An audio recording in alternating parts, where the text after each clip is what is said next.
nós temos o prazer de receber aqui o Major Olímpio, pré-candidato ao Senado do Brasil. Seja bem-vindo, Major. Eu que agradeço, Roberto Samuel, a toda a Tribuna Livre, a oportunidade e o espaço que você nos dá, principalmente para prestar contas à sociedade. Já vista que a classe política está tão desacreditada hoje no país, seja da esquerda à direita ao centro, a população está dizendo basta e eu quero mudança de todas as formas.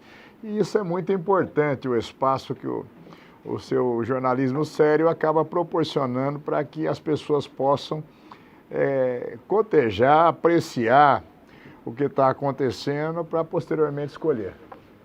Bom, ele está vindo aqui para o PSL, né? Antes disso, quem é o Major Olímpio? Conta rapidamente sua história, para quem não conhece você aqui de Guarulhos, que tem cerca de 900 mil eleitores só em Guarulhos. Olha, eu sou deputado federal, fiz 180 mil votos nas últimas eleições, sendo que mais de 5 mil desses votos aqui dentro de Guarulhos. Opa! Sim. E tive 2 mandatos como deputado estadual, um de federal. Minha carreira, eu sou policial militar. Cheguei no posto de major na Polícia Militar após 29 anos no serviço ativo e acabei me tornando parlamentar por um acidente de percurso. Eu reclamava demais e hoje as brigas que eu me envolvo, mesmo na ativa e numa corporação militar, eu sempre me insurgi contra governos irresponsáveis que não estão nem aí com a questão da segurança pública, com a vida do policial. E eu, depois de tanto ficar preso e transferido, os familiares e amigos falaram, se você quer ajudar, se você quer dar uma de turrão numa corporação militar, você vai acabar sendo condenado e perder a função pública. Então vá para a área política. E assim é que foi, eu não tenho tradição familiar na política, né? Nunca tive nenhum laço mais próximo com nenhum partido político e aconteceu por acaso. Fiquei 2 mandatos na Assembleia Legislativa, fui para a Câmara Federal e lá também acabei me insurgindo contra uma série de situações. Tive que sair do PDT, que era o meu partido, porque o PDT queria que eu votasse contra o impeachment da Dilma e contra a redução da maioridade penal. Nas duas eu falei, me tira o mandato, mas não me tira a dignidade. Então, e acabei saindo do partido, agora apareceu essa oportunidade, quando o Jair Bolsonaro migrou para o PSL e é o pré-candidato à presidência da República, acabou me convidando para o partido e também para assumir a direção estadual do PSL. Trocamos o pneu com o carro andando e continuamos a trocar, mas para nossa felicidade, já temos os diretórios restabelecidos do partido na maioria dos municípios no estado de São Paulo. Vamos ter uma chapa completa. E talvez seja o único partido que tem a chapa completa. Se filiou tanta gente ao partido por causa do Jair Bolsonaro, inclusive mulheres, inclusive policiais da ativa, da Polícia Militar, masculinos e femininos que podem se filiar agora nas convenções que estarão conosco.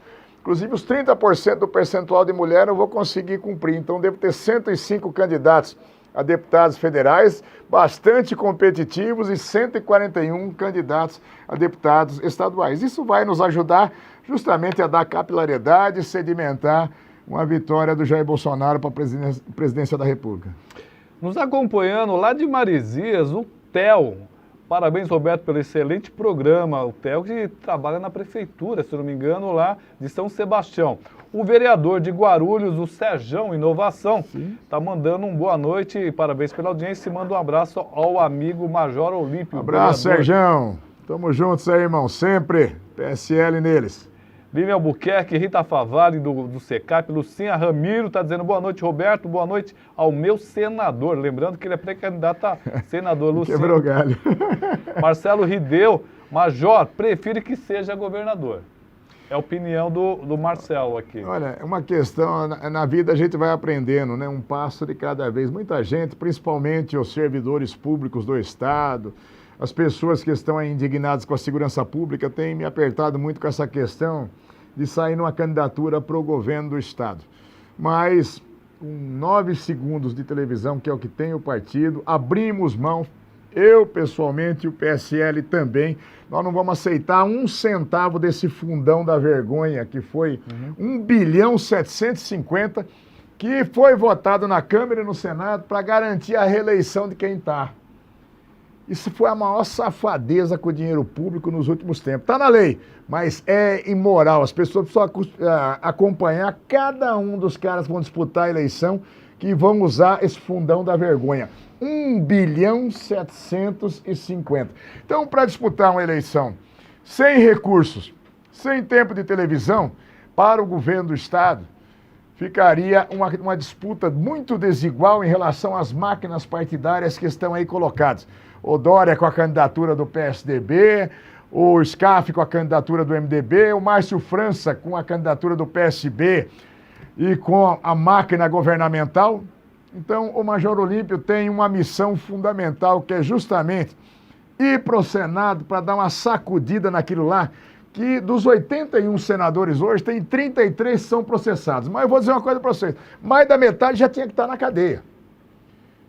E nós vamos ter que fazer um papel de depuração, tanto da Câmara quanto do Senado. A população já vai fazer a sua lição de casa. E a nova forma de fazer política vai exigir, pode ter certeza, que aquela Câmara que está apodrecida, que aquele Senado carcomido moralmente, a população está dizendo realmente basta, eu não suporto mais isso, tem que trocar, e eu tenho certeza absoluta que vai trocar. Mas, se eu tiver a felicidade de me tornar um dos 2 senadores novos por São Paulo, aí nós temos um caminho pavimentado para a candidatura ao governo do Estado em 22. O pessoal aqui está fazendo perguntas sérias. Bom, o José Ailton está dizendo que é da Praia Grande e é seu eleitor. Opa, obrigado. Estão perguntando aqui também se o senhor for senador, o senhor vai propor uma lei para que todos andem armados. Não é questão de todo mundo andar armado, gente. A questão da flexibilização desse maldito Estatuto do Desarmamento, porque o que ele foi? Foi uma das maiores farsas para a população brasileira. Dizendo, olha, vamos desarmar o cidadão. Só facilitou a vida do marginal, porque o marginal não está nem aí. Nós temos 10 milhões de armas clandestinas no nosso país. E ficou a certeza para o marginal que, se não for um policial, um juiz, um promotor, alguma categoria especial de servidores, não poderá estar armado. Então, isso facilitou a vida do marginal. O que nós queremos flexibilizar, esse Estatuto do Desarmamento, é dando o direito à legítima defesa, do cidadão fazer a opção. Ninguém é obrigado. Não é da consciência do sujeito, eu não quero andar armado. Agora, se eu tiver esse ânimo, se eu preencher os requisitos da lei, aí não pode o Estado me impedir que eu me defenda a minha família, defenda a minha propriedade, quando o próprio Estado não dá a mínima condição disso. Há 40 anos que eu entrei na polícia, eu posso afirmar, eu falo da polícia que eu vivo, não da que eu leio, de alguns chutadores, alguns zoólogos aí. A estrutura policial brasileira está carcomida. Ela é inexistente, isso é uma outra coisa que nós temos que mexer efetivamente. Olha no Rio de Janeiro, não existe mais. A insegurança, a diferença do Rio de Janeiro com São Paulo é que o Rio de Janeiro tem praia. É que São Paulo, gente, o negócio é muito maior, a extensão territorial é maior. O Rio de Janeiro, a topografia, e o Rio de Janeiro é pequenininho. Então as grandes quadrilhas disputam espaço a tiros, mesmo com armas de fuzis, .50, 556, 762. Aqui em São Paulo tem território para o tráfico para todo mundo. Vocês estão aqui em Guarulhos e sabem o que está acontecendo. É uma falência total nisso. Então, quando a gente fala na flexibilização do Estatuto do Desarmamento, é dar ao cidadão de bem que queira se defender a possibilidade de se defender. Mas existe um risco sério de você, como senador, tomar essas posturas. Não é perigoso também? Quer dizer, qual a garantia que nós temos que você chegando lá, você realmente vai manter essa postura rígida no combate à criminalidade, ao tráfico de armas, principalmente, Major? Olha, é a minha história de vida, 40 anos, são os meus mandatos, é a minha postura. Eu não mudo. Quando eu fui na posse do Lula, aquela farsa da posse do Lula lá, que a Dilma ia dar posse para ele não ir para a cadeia na mão do Moro, que eu fui lá e gritar e saiu uma vergonha na cara de todo mundo. Quando eu tenho enfrentado, quando eu coordenei a mobilização em São Paulo, pela redução da maioridade penal, que nós votamos na Câmara e o Senado sentou em cima, e nós vamos lá para exigir. Não tem mimimi, não tem conversa mole, não. Nós temos vagabundo, delinquente com 16, 17 anos que estão matando as pessoas. Só que o menor criminoso no Brasil, ele é o 007, ele tem licença para matar. Então não estou falando para as pessoas, olha, eu vou fazer isso, mas depois eu vou falar, não, a política é como o vento, bate uma nuvem e muda. Então, na Câmara, eu já tenho esse papel de contundência, de colocar o dedo na ferida. Eu só estou dizendo o seguinte, lá no Senado, são 81, cada estado tem 3 senadores. É um número menor, é mais ágil o processo legislativo. Lá no Senado também nós temos missões especiais, por exemplo, propor e proceder ao impeachment, inclusive, de ministro do Supremo Tribunal Federal. Aí tem que ter coragem, viu? Porque ele pode te caçar também. Na mesma intensidade. Cada um tem as suas obrigações, né? Para quem tem medo hoje da justiça, tem que calar a boca e esperar que se resolvam os processos exatamente por não cumprir nenhum rito. Por que que hoje as pessoas morrem de medo de cair na mão do juiz de primeira instância? Por exemplo, do Moro.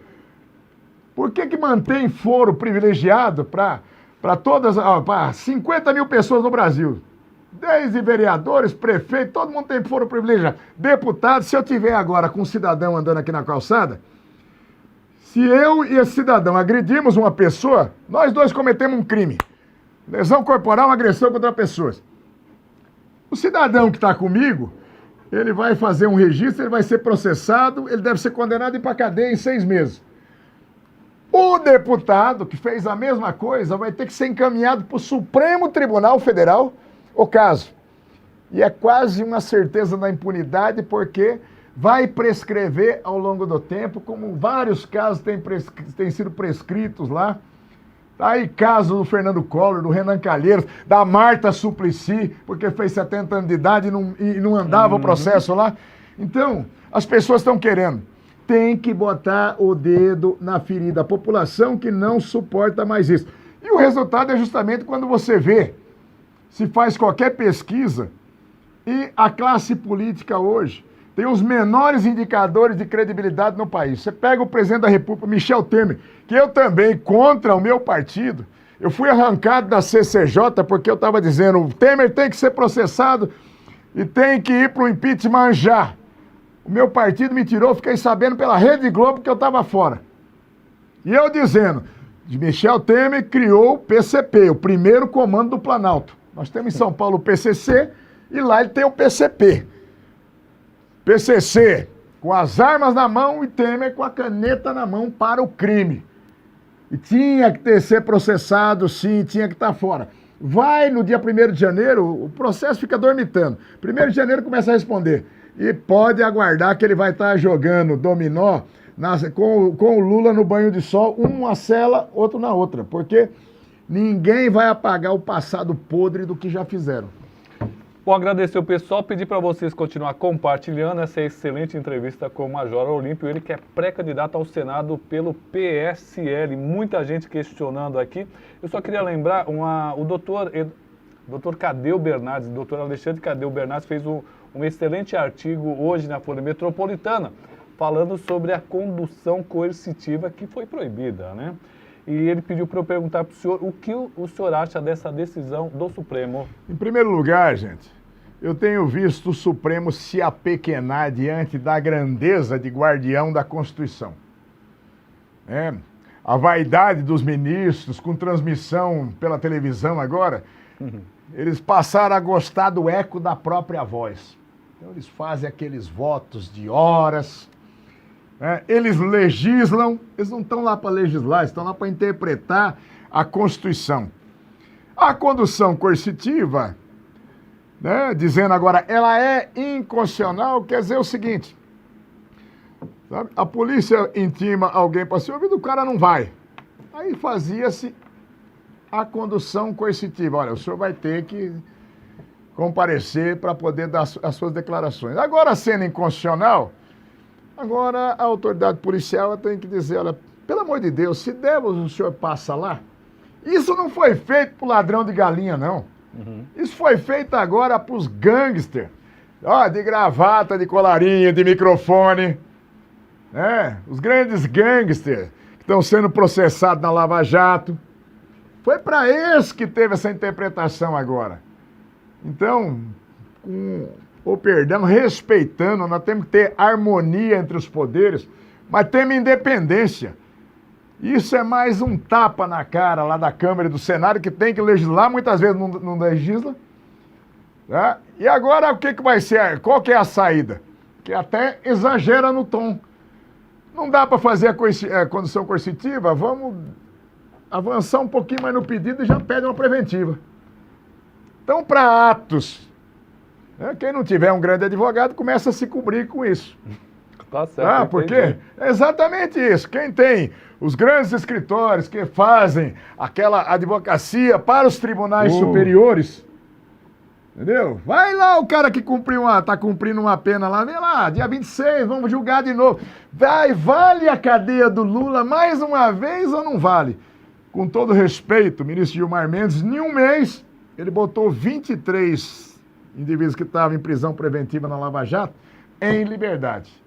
Aí fica a interpretação da população. Eu tive lá no Supremo Tribunal a semana passada para acompanhar, olhando nos olhos dos ministros, como cidadão, atravessei lá da Câmara, o voto impresso. Onde disseram também, por 8-2, não precisa do voto impresso. Não vamos ter preocupação porque não pode acontecer fraude nas urnas, não. O cidadão que vai fazer o seu joguinho de loteria, ele leva o comprovante do joguinho que ele fez. Agora, na hora que você vai botar a sua arma mais forte que você tem, que é o seu voto, aí você nunca vai saber se o que você botou lá é o que está valendo. É o que eu penso. Olha, o Giuseppe Silva, ele mandou uma pergunta muito interessante. Uma questão aqui que ele coloca é, sendo que ele fala, pera um pouquinho só aqui, que aqui já pulou um, depois já pulou outro, a coisa está sendo um pouquinho rápido aqui.